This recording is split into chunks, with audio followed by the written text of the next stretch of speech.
something that you may not be familiar with when it comes to marriage and relationship, and yet it is something that is really playing out in most of our marriages and relationships. In essence, it has a subtle effect on how your marriage goes, positively or negatively.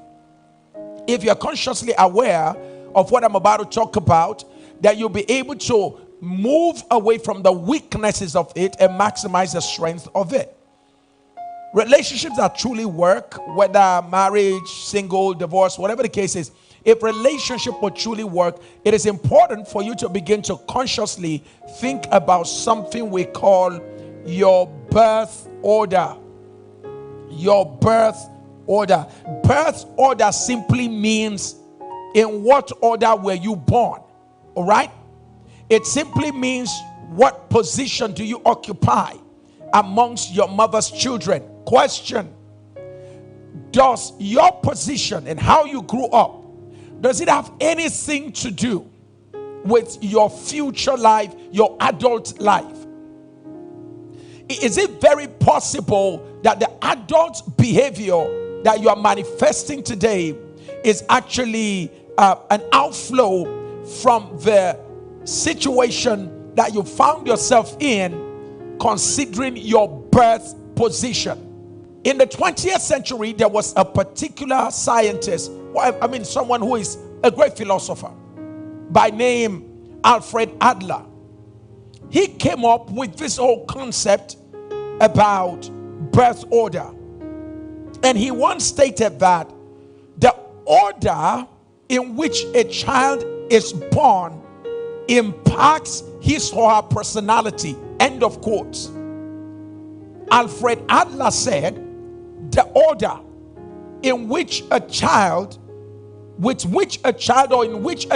is born usually impacts the personality, the behavior, the worldview, the outlook, the perception, reaction, decision-making process of that child. I want you to take note of the things that your birth order will affect. Number one, your birth order will affect your experiences. The childhood experiences you had, most of them stem from your birth order, your birth position. If you were the last, you were kept from certain experiences. Number two is your behavior. You're about to find out today that your birth order impacts on your behavior. The next thing I want to share with you, of course, is that it's not only your experience that is impacted by your birth order, your behavior is your personality, the person you become. It's impacted by your birth order. You're going to see all of that very shortly. Number four, the relationships that you keep, the kind of relationship you're going to keep. Whether you're going to be somebody that easily attracts and keep people, or you are the type that repels people from you, all of that is going to stream from your birth order. Firstborns, by virtue of your birth order, most firstborns are under pressure to perform. You were born to perform because your parents will expect so much from you. Even if you are the only child, by virtue of the fact that you're a firstborn, you're going to see a similarity between firstborns and only child. All right? One of the things you find out about firstborns is that there's so much required from them. Their parents are experimenting with them. Put it there, don't keep it there. Because in the mind of the parents, most times, I'm using this one to set the tone for the others. As a result of that, there is a natural tendency for the firstborn to become more of a perfectionist, more of a human doing than a human being. You also find out that most firstborns are a little bit detail oriented because their parents put that pressure on them. Don't keep it there, keep it here, and keep it well. The challenge with that over time is that when siblings begin to come, when other children begin to come, firstborns have the tendency to become bossy, controlling, and domineering. Middleborns are usually great negotiators because, they have to go in between the oldest and the youngest. So they are usually by virtue of their birth order, they develop what we call negotiation skills. They develop management skills, ability to manage relationships. So they are usually very adaptable. They can be this here and be that there. They can create a split personality. They are this to this and this to that. Middle sons, middle daughters are peacekeepers. They are independent. They run their own show and run in between everybody. They are very loyal. If they believe in you, they believe in you. If they call themselves your friends, they are your friends. They are very diplomatic. Middle kids, very, very diplomatic. Lastborns are attention seekers. It's not their fault. It's what they get. When they were born as the last set of kids, they got attention. Or if they were born because the parents were not prepared to have them, then they are going to suffer what we call the deficit of attention. So lastborns always have surplus attention or deficit attention. Either way, if they have surplus of it, they will keep looking for it in old age. They will be attention seekers. If they lacked it, is what they will pursue when they get into a relationship also. In actual fact, it will be the major thing they use to determine who they settle with in marriage. Meaning, you can manipulate a lastborn by giving a lastborn attention.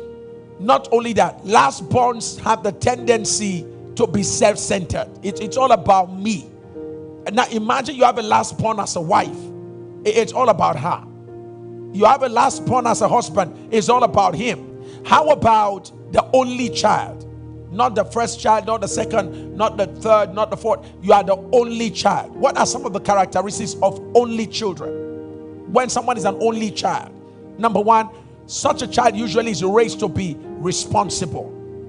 Most only children, when you have someone who's an only child, the parents try to make sure the person is a little bit responsible. So most of them turn out to be responsible. They turn out to be entertaining because, again, they have to find a way to entertain themselves with nobody as as a sibling. So they have a way of actually taking care of themselves. The other side of it is that they are also secret attention seekers. They may never show you, but they will need it. They need you to be with them, but they will never tell you because they've learned to suppress their emotions. Let's get to the combinations now. What if a firstborn marries a firstborn? Here are some of the likely things you're going to see. Number one, the weakness. When a firstborn marries a firstborn man marries a firstborn girl, one of the common weakness that they may have to deal with is that of desire for control. Who is going to be in control? The man will want to exercise control, but he's going to be sensing that the woman doesn't want to be controlled. Why? She was in control at home. So firstborn marriage, there will usually be the tension for control. There will also be the desire for perfection. Somebody will be putting the other one under pressure to get it done properly. And so you find out there's going to be tension around perfection. So such a marriage is prone to a lot of conflict because it's a firstborn marriage. Are we saying firstborns and firstborns shouldn't marry? They should marry. You are free to marry if God leads you so, but be aware that one of the things you're going to be dealing with in your marriage is the need to humble yourself before each other and accept the scriptural recommendation that says submit yourself one to another. That is a recommendation to a firstborn to firstborn marriage. Submit yourself one to another.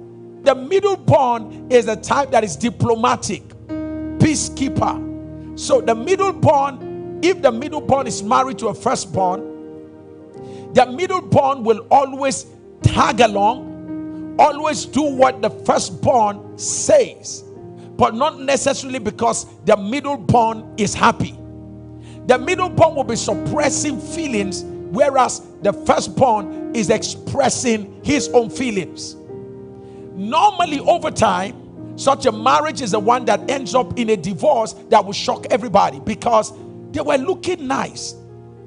Overnight, what happened? Well, the middle-born child who knows how to suppress feelings has had enough. Now, we know that middle-borns like to compromise.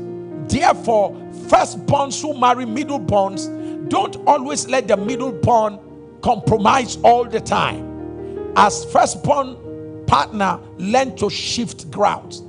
First-born shift ground, middle-born will compromise. What happens if a firstborn marries a lastborn? What are the peculiarities of that? The weakness is that because the firstborn is highly structured and very serious, and the lastborn is less organized and easily distracted, there will be tension. If you are a firstborn married to a lastborn, the lastborn should leverage on the structured nature of the firstborn. As a lastborn, learn to begin to imbibe a little bit of structure into your life. And as the firstborn, who is overly too structured and too serious, leverage the fun-loving, life enjoying nature of the lastborn. Have some fun, play around, go on vacation. Your life is too serious. You're going to come to the end of your life to realize you never lived. You were just achieving. You never lived. You saved all your money. You never spent it. Now you're leaving it to woo. You never had fun in your life. Never took yourself out. Never go for swimming. Never had a spa. Never had a massage. What happens if a middle-born marries a middle-born? You know what that is. You know, because middle-borns avoid confrontation. Middle-borns suppress their opinions. Middle-borns fear rejection. Middle-borns relate outside. So the danger is when a middle-born marries a middle-born, what happens in that kind of situation is that the two of them will never tell each other how bad they feel about each other, because everybody avoids confrontation. Not only that, everybody's suppressing their opinion, so nobody really tells anybody the truth. So it's going to be a pseudo peaceful environment, a place that looks like their marriage is together. When you meet them in church, they look perfect, like perfect couple. They dress alike, they smile all the time, but trust me, they are drifted apart because they are middle-borns. They have mastered the art of deception. What is the recommendation for middle-borns who marry middle-borns? Learn to speak up. Learn to express your affection. Learn to spend time together, because middle-borns like to spend time with outsiders. Leaving your partner alone. So if you are two middle-borns, you will always want to go out. And the bottom line is that two of you will not have a relationship. When a middle-born marries a last-born, the middle-born who loves to be isolated and the last-born who likes to have fun will likely have a challenge. Even though the middle-born likes to go outside, the middle-born at home likes to be isolated. Meanwhile, the last-born likes to be integrated, likes to associate. So here's the problem. I want to draw close. You are drifting away. It's going to cause tension. So what do we recommend if you are a middle-born that is married or getting married to a last-born? Middle-borns should learn to start getting engaged in the activities that last-borns enjoy. Last-borns must learn to appreciate, celebrate, and listen to the middle-borns. What happens when a last-born marries a last-born? Well, because the last-born has no structure, doesn't like a structured life, just wants to have fun, no attention to details. When you have no attention to details, marry no attention to details, only God will help the two of them. So what is the recommendation? If two last-borns marry each other, they can be successful if they will do the following. They should begin to delegate roles, meaning we should begin to tell each other, you are in charge of this, you are in charge of that. Number 2, they should be accountable to each other. Number 3, they should be accountable to a mentor. See some of you taking notes, right? And it's exciting to know that was our conversation last week when we spoke about birth order and how it affects relationships and marriages. And you don't have an idea how many persons have called me. And I can see, if you look at the chat, you kept seeing people saying, that is me. That perfectly describes me. And I got lots of that last week. People were like, wow. I mean, I thought my partner was my problem. Now I realized that I needed to deal with me and all of that. So it is our joy when your knowledge base is increased and your relationship is enhanced. What that does is that your marriage becomes stable and your family becomes healthy. Don't forget that I once said to you that when it comes to the world of relationship, it begins first with what we call individuals. A man and a woman come together, and these individuals give birth to something we call relationship. They begin to have a relationship. As a result of their relationship, what you then have is that a marriage is born. So we started with individuals, Sam and Mary, coming together, and they began a relationship that led to a marriage, and that marriage has created a family. And that family, which is the Oye's family, is now giving back to society and the world at large.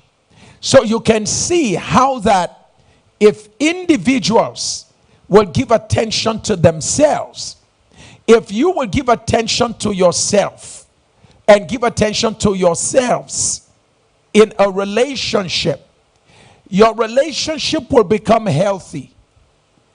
And as a result of the fact that your relationship is healthy, your marriage will become very functional. A functional marriage will lead to a very, very healthy family. And a healthy family will birth children who themselves are healthy, functional, and will be a blessing to society and not a burden to society. So you can see how that it is very critical that we give attention first to ourselves. I think it was Paul the Apostle that said, take heed to yourselves and to the flocks that the Holy Spirit has made you an overseer. What was he saying? Paul was saying, listen, before you start caring for the people, care for yourself. Take good care of yourself. Little wonder the Bible says, love your neighbor as yourself. All right? So it's important to know that you cannot give what you don't have. In relationship, you cannot give anything good to your partner if you don't have anything good on the inside of you. A conflict-ridden heart will birth a conflict-ridden relationship. Please watch me and watch me carefully. Your relationship will be the reflection of the state of mind of the individuals in the relationship. A peaceful relationship is a reflection. I'm not talking about a pseudo-peaceful relationship. I'm talking about a truly peaceful relationship is a reflection of peace in the hearts of the individuals in the relationship. Anyone who is not happy with himself, any man who is not happy with himself, a woman who is not happy with herself, cannot give happiness to a relationship. Her relationship will become a reflection of her state of mind. Oh my goodness. Did you hear what I just said right now? Your relationship will be a reflection of your state of mind.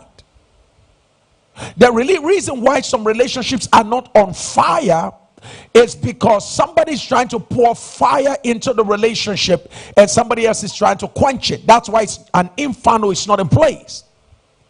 But generally, everybody brings into a relationship their state of mind. Oh, my. Listen, I want you to type that out. Everybody brings into a relationship their state of mind. So the state of your relationship is a reflection of your state of mind. Someone who feels rejected inside cannot create an accepting relationship. Someone who has low self-esteem cannot have a relationship where you praise your partner. Someone who has never praised before can praise anybody else. So we all drag into our relationship our state of mind. Absolutely so. Yes, and you know that's why, listen carefully, I'm about to say something now. Your state of mind will create 5 kinds of relationship. We have come to discover when we study marriage and relationships globally that because of the state of mind of the people involved in a relationship, we've come to realize that the state of mind which is brought into relationships and marriages always creates 5 kinds of relationships and marriages. 5 types of marriages and relationship. And that's what I'm going to be talking about today. I want to talk about the 5 types of relationships and marriages that are born out of the state of our minds. In essence, before you blame a witch, before you blame your mother-in-law, before you blame your brother-in-law, and before you start blaming the girl sleeping with your husband or the man looking out for your wife, before you blame any of them, why don't you give attention first to our state of mind and ask ourselves, is it possible that we're trying to deal with reaction when we are not dealing with the causal reason for that reaction? Because if you try to cut the tree from the trunk and leave the root, it will grow again. So I'd like you to give attention today. Listen, this is going to be one of the finest teachings you've had, you know what, on relationship. You know, one of the things I would like to do here is that if you go back, you realize that the things that I teach you here, they are not things you find everywhere available. And it's not a statement of arrogance or pride. It's just to let you know that we give thorough time to doing proper research, because we know we are feeding a universal audience.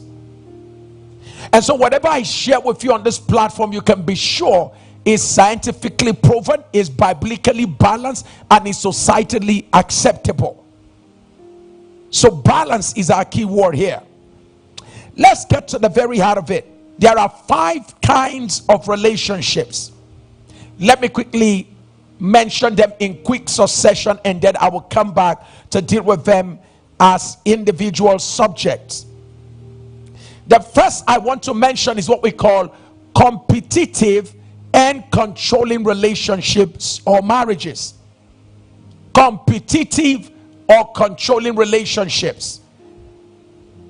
Number 2 is what we call passive and active relationships or marriages. Passive and active relationships or marriages. Number 3 is what we call aggressive and accommodating marriages or relationships. Aggressive and accommodating relationships or marriage. You're about to find out which one is yours right now. Number 4 is what we call disconnected or parallel relationships or marriages. Disconnected or parallel relationships or marriages. The last, which is the best.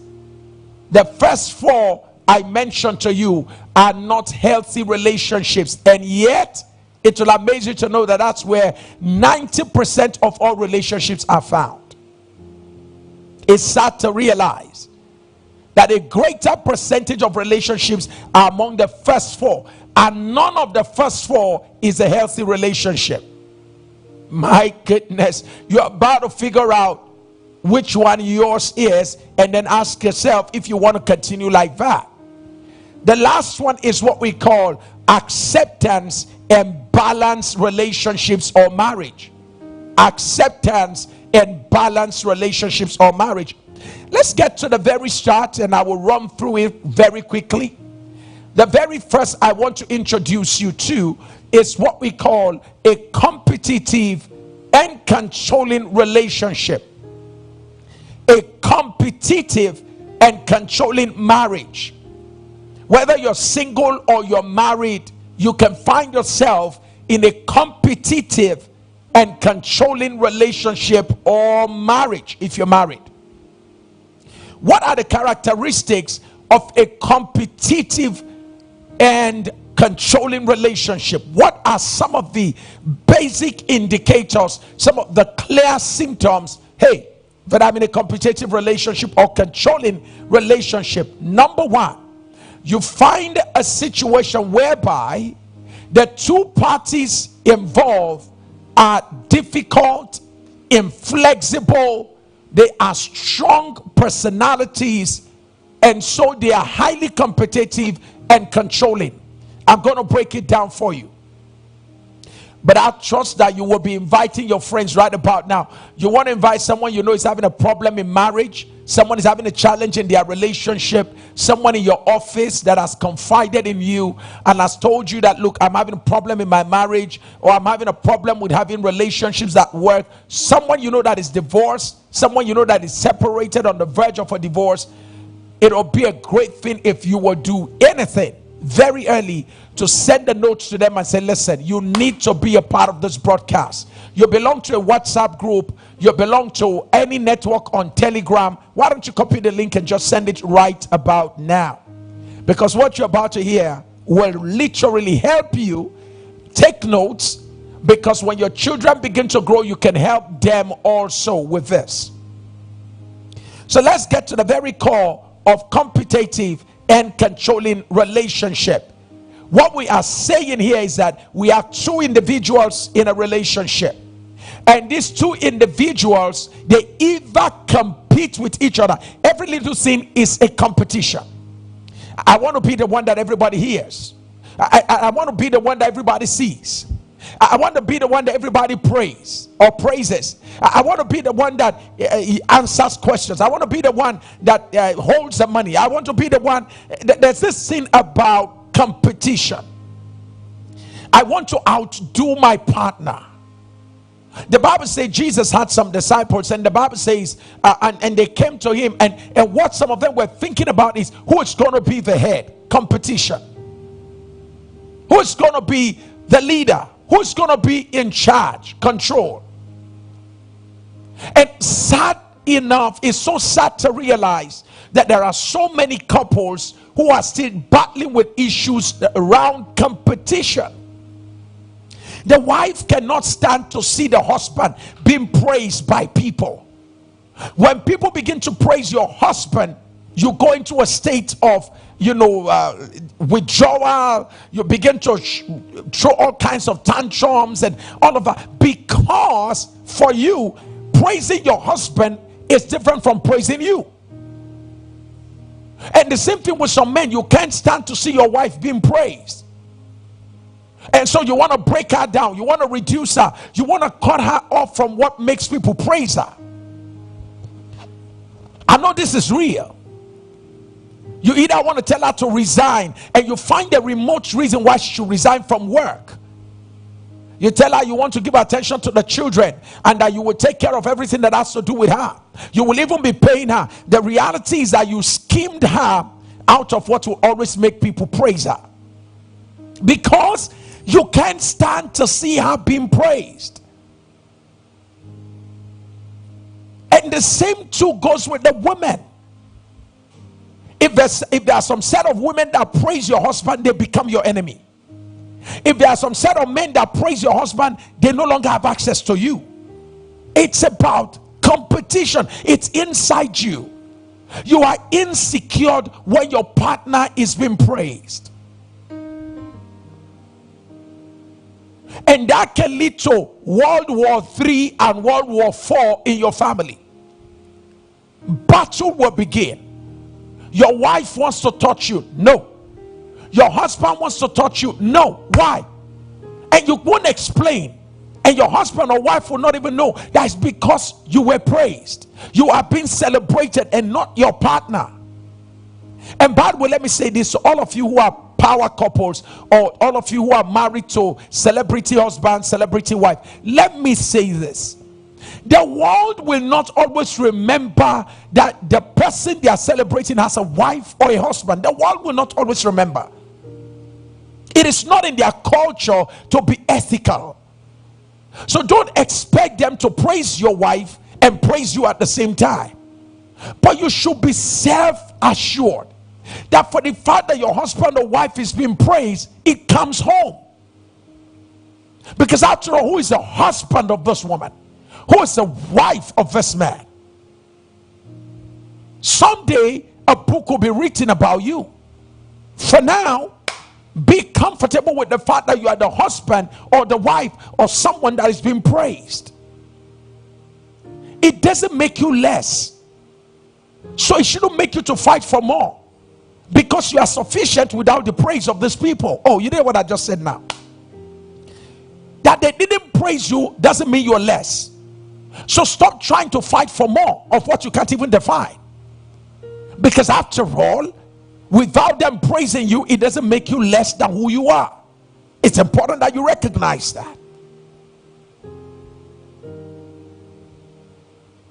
Competition. In a marriage where there's competition, there's always this subliminal, quiet, cold approach to making sure I outdo my partner. Now, in that same marriage, you always have something we call control. There's another partner in that kind of marriage usually that likes to control. I want to be in control. I want to be in charge. My words are final. Very difficult partner. Difficult to convince. Difficult to persuade. Inflexible. Not easy to change your mind. And you're watching me, you're such a partner, whether you're a man or a woman. You are rigid.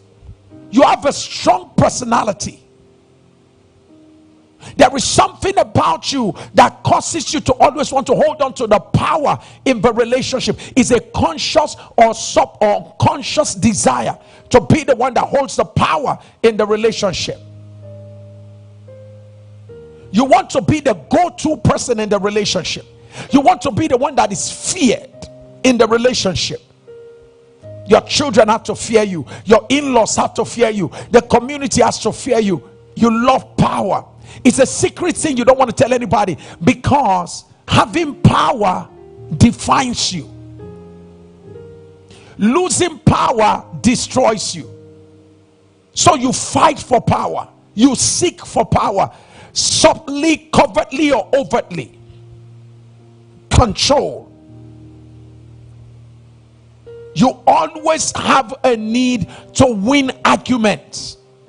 Again, it's because you like control. You like control. You were suppressed when you were growing up. Nobody allowed you to talk. You were oppressed. So this is your time. You're in a relationship now. And because you notice your partner maybe a quiet person or equally competitive as you are, maybe you are a firstborn marriage, or maybe you are a firstborn and only child marriage, and so everybody wants to exercise control. And that's where the trouble begins in the marriage. That's where the trouble begins in the relationship. Inflexibility. You become unteachable. What kind of emotional climate does that kind of situation create in a marriage? Very clear. In that kind of marriage where there is competition, in that kind of relationship where there is competition, control, secret desire to be in charge, you are inflexible. You are not teachable. You are not correctable. You are difficult. You are just so tough. In that kind of relationship, the emotional climate is that of tension.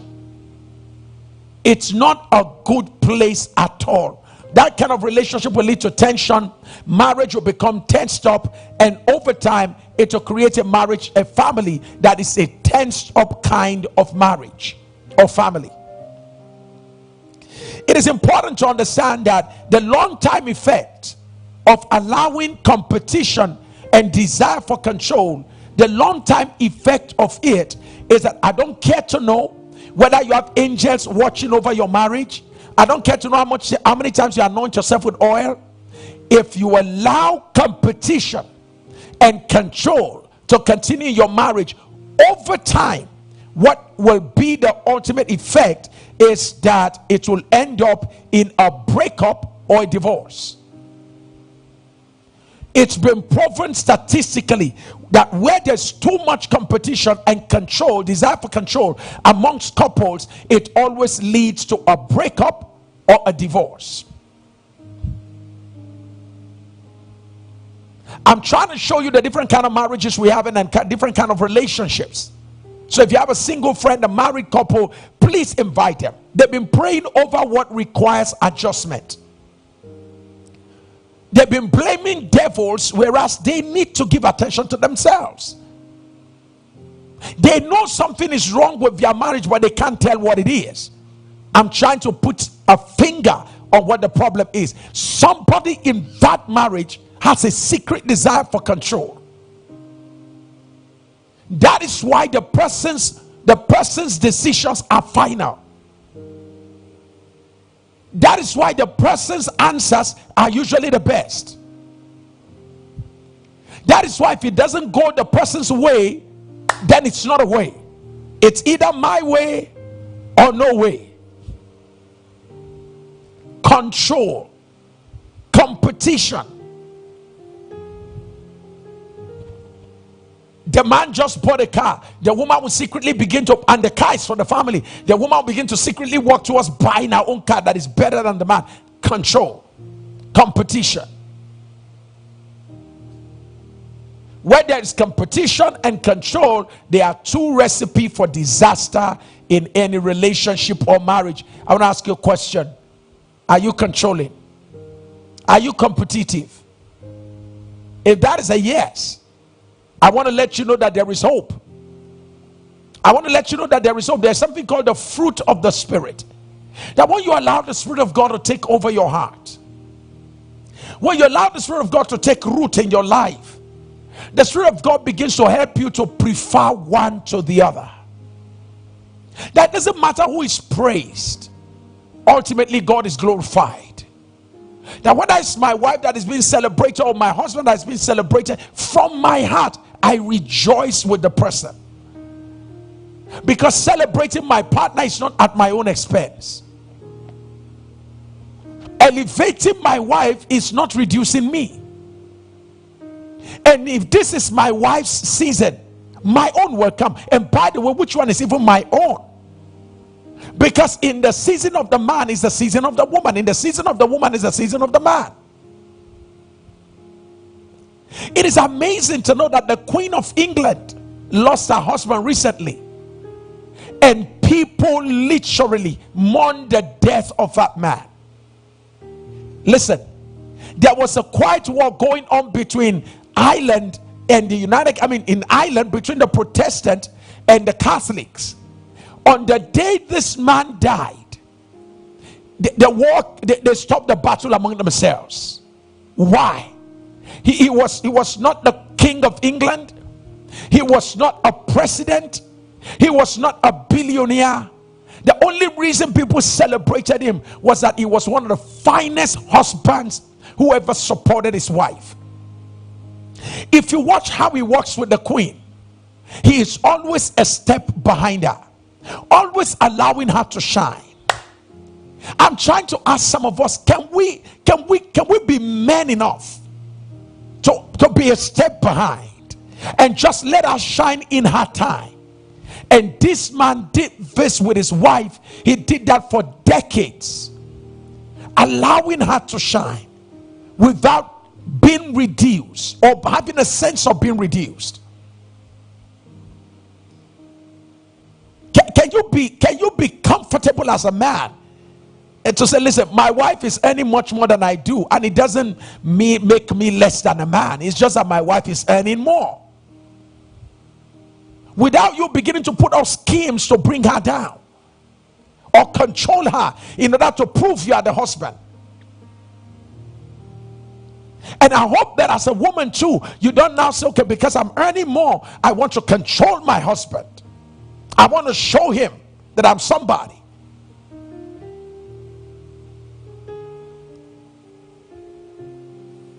I know we're touching on a lot of very sensitive matters today. I'm very aware of that. I'm very, very aware of the fact that we're dealing. And somebody has to talk about these things. We cannot be glossing over these things. This is what is destroying ministries. This is why a woman will call herself to ministry even when she has no business in ministry. When I use the word business, she has no business with the pulpit, but you have to go because, again, listen, you just want to prove a point. Whereas you may just do very well being with children, you may do very well with intercession, you may do very well maybe with something else, but you see, to compete, a subtle desire to compete will force you to a terrain you are not called and gifted for.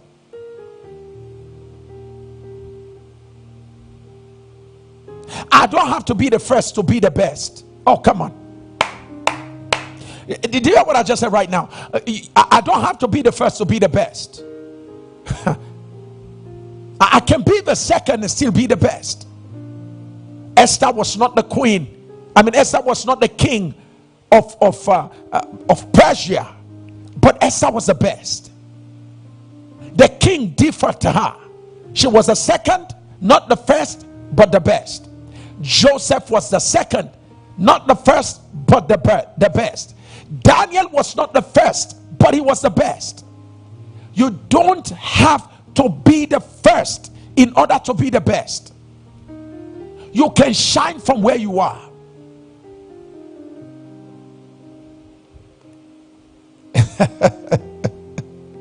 Whoa, what's going on here? So true. Thank you so very much, Erica. Erica, you said this is a great talk, Papa. Thank you so very much. Erica, thank you, because I hear you say you are taking note for your God-ordained marriage. Erica, keep this note. Keep this note. And I bless every one of you taking note. Caroline, thank you so very much. You don't have to be the first to be the best. And by the way, let me also make you understand this, that you are the first doesn't make you to be the best. Can I say that? You should be wise enough, you should be smart enough as the first to learn to say, listen, if my wife is far better in organization and management, why don't I function like the kings of old, who would say, listen, my second is better than I am the king. Joseph is better than I do when it comes to management. So I'm the first, but I'm not the best.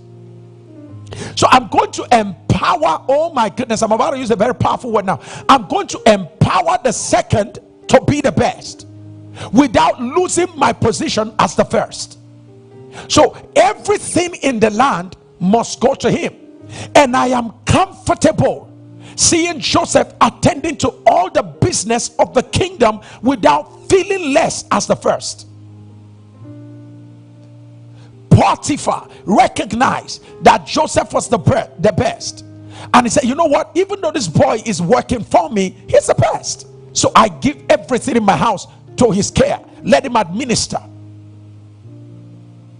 Same thing with the king Ahasuerus. When he married Esther, he later discovered that he married more than a wife.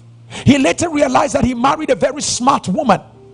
And what did he do? In chapter 1, she was a slave girl who was competing in a pageantry, and then she went for Miss Persia, what you call Miss Universe today. Esther was involved in that, and trust me, it was a real pageantry, all right, or a pageant. Now she got involved in that, and she became the queen, and he thought she was just a wife. But after he began to interact with her, he realized that the woman he married was more than a wife. You know what he said? I will give you to the half of my kingdom. By the time we got to chapter 13, chapter 12 of that same chapter 9 of that scripture, chapter 10, he did not give her half. She was in charge of the entire kingdom. That is the first, recognizing the second as the best. Woo! So you don't have to be the first. The reason we're destroying our marriages is that the first wants to be the best at something that the first is not good at. Whoa, I feel like taking an offering now. I know I said something very good. I feel like taking an offering right now. How wonderful your marriage will be if the first can learn to recognize the uniqueness of the second as the best in managing money, as the best in administrating a house. What does it cost the first to empower the second to be the best without losing your place as the first? God has blessed me with some amazing people in our church. Recently God has just brought us some amazing individuals who are very professional at what they do. And trust me, you know what I did? Empower them. Go ahead. They are coming up with human resource policies. They are coming up with human capital policies. They are coming up with administrative stuff. The children's church, I don't even know how they administrate the children's church, but trust me, I know that the people taking care of our children's church are some of the best in the world. They are better than I do. So my job is to empower them. I'm the first. I'm the lead pastor. I've not lost my place because I empowered them to be the best at what they do. My wife is very good and practical. Anything practical intelligence, my wife is far better than I do. So sometimes when I'm thinking and overthinking and over-processing, I just call my wife and I'm like, sweetheart, I'm thinking about this and thinking. And you know, sometimes she doesn't even have to sit down. Some things that takes me months, my wife will be on her feet, and in 2-3 minutes she will show me practically what steps to take. She's better than I am. So here's the rule. If the first recognizes that the second is best at doing something, why don't you empower the second to be the best, while the first remembers that you have not become less? Okido. Woo! Now, listen, somebody just made a statement, and that is the reason why Saul suffered a major downfall. Saul was not a wise man, and that's a problem with some people in their relationships. Saul discovered that, listen, David was ready to serve Saul like a wife was ready to serve a husband. And this boy came to play strings for you. This boy came to give his life for you. He came to serve loyally and all of that. He had no secret agenda. He was not arrogant. He didn't come to show you that he's better than you are. But this guy is more skillful when it comes to playing instruments, and he's skillful when it comes to the art of war. Now Saul, when this boy fought Goliath, brought him down, because you just want to remain the one that is being celebrated, you started running after this boy until eventually you made up your mind to kill the boy that came to keep your kingdom. What happened? He lost to David. And that's how many marriages are breaking down. That's how many singles who have found somebody that will help you build your future, you've lost the person because your latitude for accepting somebody who is better than you are in something else, your latitude is very small. Woo! I think I've hit the point there. So number one kind of relationship or type of relationship that is really creating problems today all over the world is what we call the competitive and controlling relationship, where two individuals in a relationship like to compete with each other, and not positively so, not trying to outdo each other in showing love, but competing. The wife just got a master's, The man too just suddenly woke up and realized, my God, my wife has gone to masters. And it's not that you want to go for masters because you want to do masters to add value to yourself. You are doing your own masters because you want to compete with your wife. And then you tell your wife to hold on so that you can do your PhD. Why? You want to assert yourself. And the same thing with women who say, okay, look, I want to go for my PhD. Listen carefully to me. If the reason why you want to accomplish anything is so that you can be superior to your partner, your motives are wrong and the blessing of God is not on it. If the reason why as a wife or husband you want to have money, you want to achieve this, you want to accomplish that, is so that you can be superior to your partner and be controlling, listen, you may accomplish it, but the blessing of God is not on it.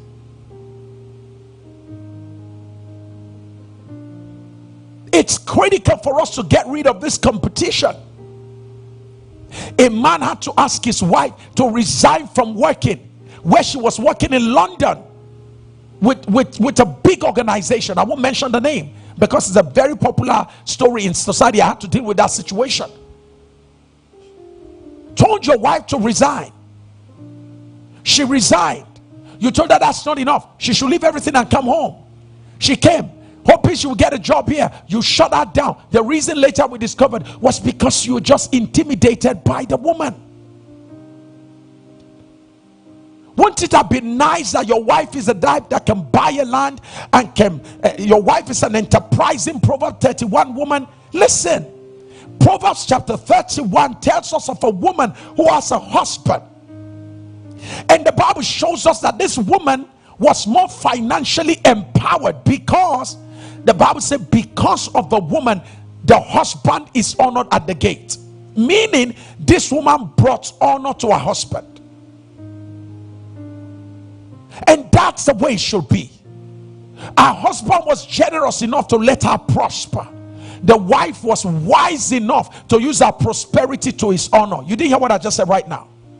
The husband was wise enough to create the environment for his wife to prosper.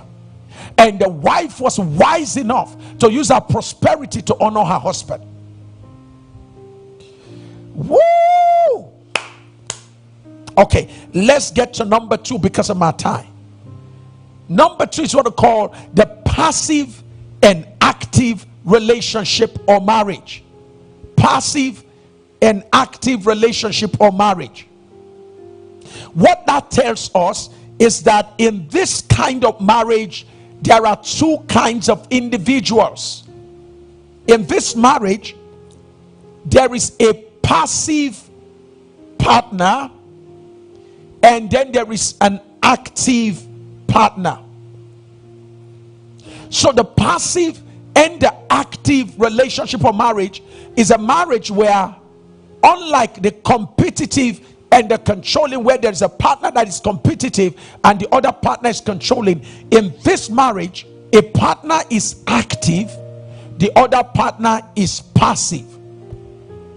The active partner is the burden bearer. The active partner is the helper. The active partner is the responsible one. The active partner is the one that pays the bills, that goes to work.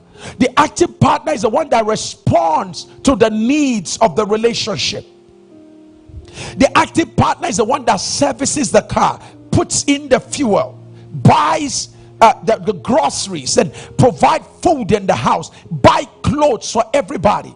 The active partner is the one that provides recharge card, renews the DSTV or the cable satellite stuff. The active partner is the one that is out and giving.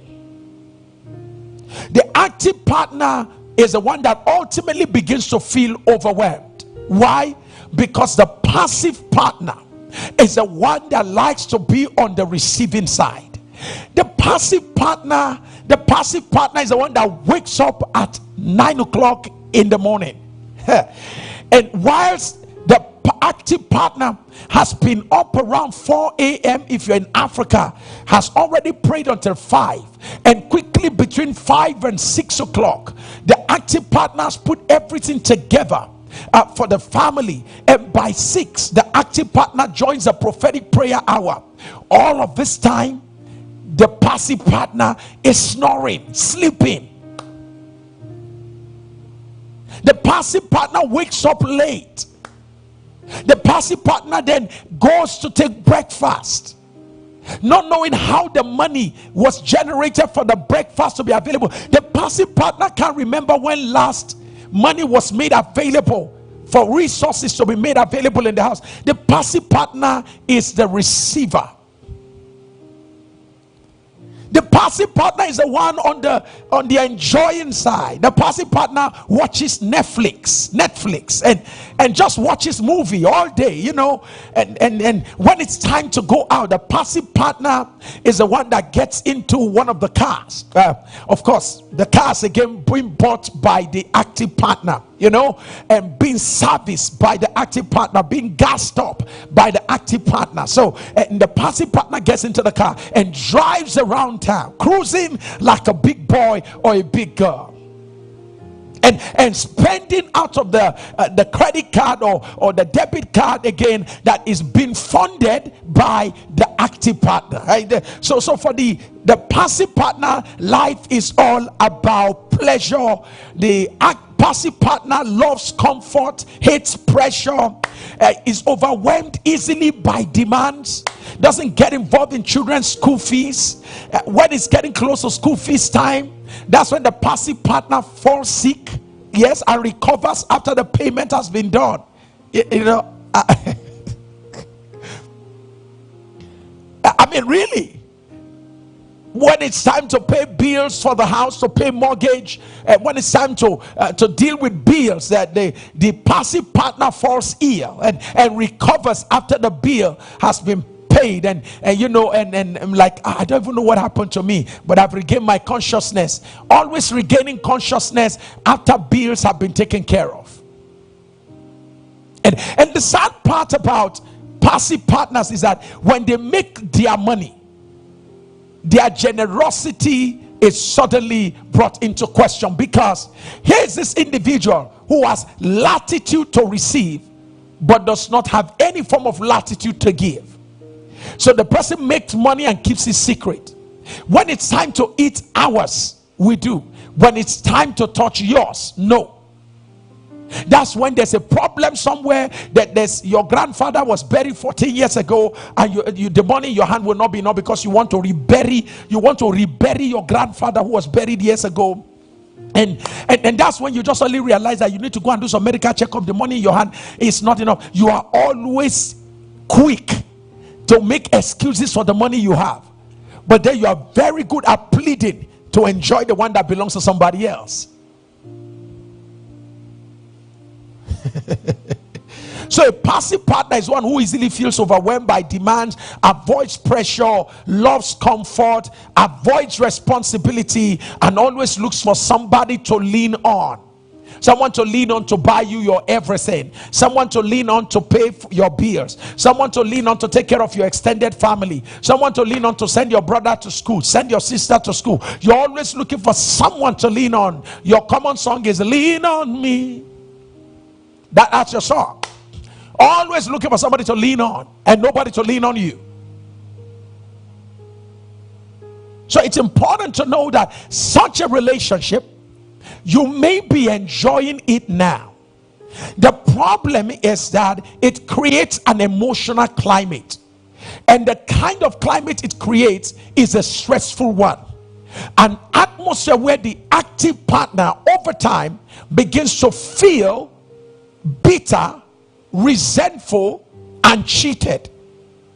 What will be the ultimate effect of that?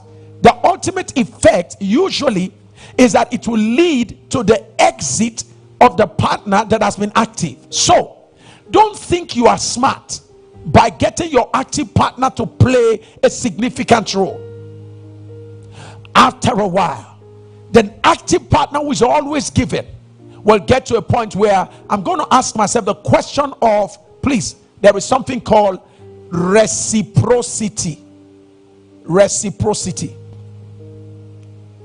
Don't think that active partners are stupid. They are not stupid. They are not foolish.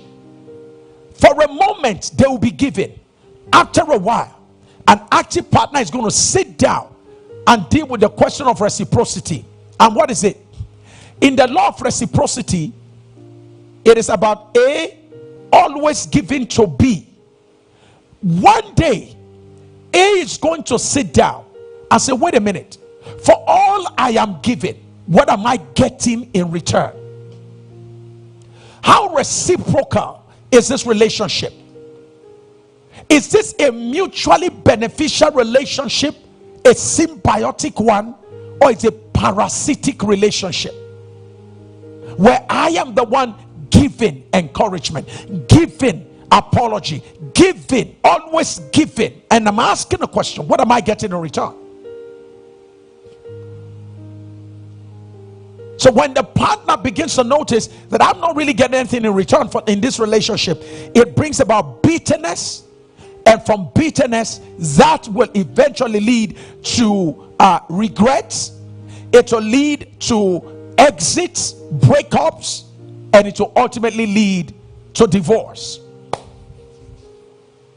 Such kind of relationship leaves the partner in a very neutral state. I'm tired, I'm not doing anything again. And then the partner begins to consider the passive partner as an ingrate, because with all I'm doing, you are giving nothing to this relationship. And if you are that kind of person, you are in a relationship with someone and you really can point to what are you giving back to the relationship? How much are you giving to the relationship? God has blessed you with a wife who is a giver. She gives to the relationship. She provides financial resources. Hello, sir. How about providing her emotional? If you can give money, there's something you can give. How about making sure you help with the house? How about making sure that emotionally, sexually, mentally, your wife is rejuvenated? That while she goes out there to go and make the money, comes back late, why don't you create a romantic environment? It is simply wicked and unrighteous for the woman who goes out there all day, who has been laboring to make sure they bring something home. It's just ungodly. If you have time, you are not as busy as your spouse. The person goes out and you're expecting the person to come back again and begin to rekindle romantic atmosphere when the person has been stressed. What were you doing at home? What was your role? How were you trying to compensate the person for the investment of time towards the advancement of the family? Let me ask you a question. What is your input? In this relationship, your partner is investing time, energy, money. Let's look at the account, the relationship account, and ask ourselves a question. I'm going to be dealing with that someday. Not tomorrow, maybe upper Monday. Maybe I'll deal with that if they remind me to talk about relationship account. So your partner is investing time, energy, money into the relationship. The question is, in the last 1 week, what can you say you've invested into the relationship? Words, time, efforts. What have you invested into the partner that is investing into the relationship? So here's the situation right now. Your partner is feeling bankrupt. The relationship account between you and your partner is reading red. Why? Your partner keeps putting in, you keep withdrawing, but you're putting nothing back in the relationship. Whoa, whoa, whoa, whoa, whoa. Moyo say, Papa, teach. Jaja said some people will sit at home and watch football, read newspaper, make calls, doing nothing at home. Or God do something. Or God do something. Wake up, sir. This is not how a man should live. If you're a man, that's not how a man lives. That's not the way a man is wired. A man is wired to find his dignity through work. That's why the first thing God gave man was work, not wife. And a man's masculinity finds expression based on his performance in the place of work. It is not designed that a man should sit down and be cared for. It is in our DNA as men to care for. Except where a man is incapacitated, that is understandable. But if you've really met men who have a sense of dignity, even in an incapacitated state, they feel so bad. Nothing makes them feel bad when they are incapacitated like being cared for. A man with dignity is looking forward to getting out of that sickness and getting back on his feet so that he can begin to care for and not to be cared for. Madam, your husband goes to work. He labors all day. Or you go to work together, but you come back early. Why don't you take it upon yourself, knowing he's not a lazy man, to create some scenarios in the house that will reward him for his investment of time and energy. I'm not out of time, but I'm not out of word, I'm out of time. And we are just on number 2. I'm going to number 3 tomorrow. I'll continue this tomorrow on the 5 major types of relationships. And I promise you, you don't want to miss out on the remaining 2 and the last one that everybody should strive to build your relationship like. So tomorrow, I will share 2 more that are bad, and I will share the one that everybody should try to build your relationship after. Promise you, it's going to be a significant moment. But here's what I want to say. None of us can make all of this happen by ourselves. We are not sufficient of ourselves. It is by grace. Trust me, I won't be a better husband if not for Jesus. I won't be a good father if not for Jesus. I won't be anywhere where I am today if not for Jesus. 31 years ago, Jesus came into my life, became my Lord and my personal Savior. From my relationship with him, I'm learning how to relate with my wife. And from my relationship with the Father, I'm learning how to father my kids. Trust me, if you've not given your life to Christ, all these principles will mean nothing. You will get tired. You will not be able to implement them. It is the Spirit of God on the inside of us that takes the things that I've shared with you, amplifies it, and provides you with wisdom to apply them. So if you've not given your life to Christ, may I humbly ask that you just simply say this prayer with me. Say, dear Lord Jesus, I recognize that without you, I am nothing. And without you, I can't do so much. I believe you died on the cross and you were buried for me. I receive you today as my Lord and my personal Savior. With my heart, I believe, and with my mouth, I now confess that you died, you were buried, and you rose again on the 3rd day for my justification. If you just prayed that prayer, you've just been brought back into the kingdom of God. You were sent out of it because of Adam, but brought back because of the last Adam, even Christ Jesus. Welcome home. Get your Bible and begin to read. Find a Bible-believing church and begin to attend. And make sure you submit yourself to the teachings of the Bible. And it will guarantee a safe life, a safe marriage, a safe family, both now and in the years to come. I love you so very much. And don't forget that tomorrow, 5:50 a.m., we will be converging together for another moment of prayer in the presence of God during the prophetic prayer hour. What a moment we had today.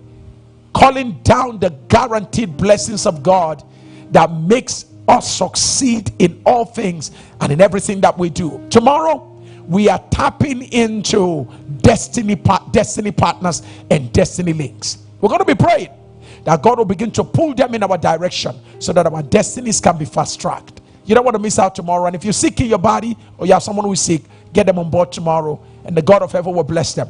You want to give an offering, you feel like you want to be generous, you want to give anything, the details are available on the screen. You can copy the details, the bank details, use it to send us anything you want to send. Considering the fact that if you were to attend a seminar where this will have been taught, you'll have paid so much. But we make it free for you.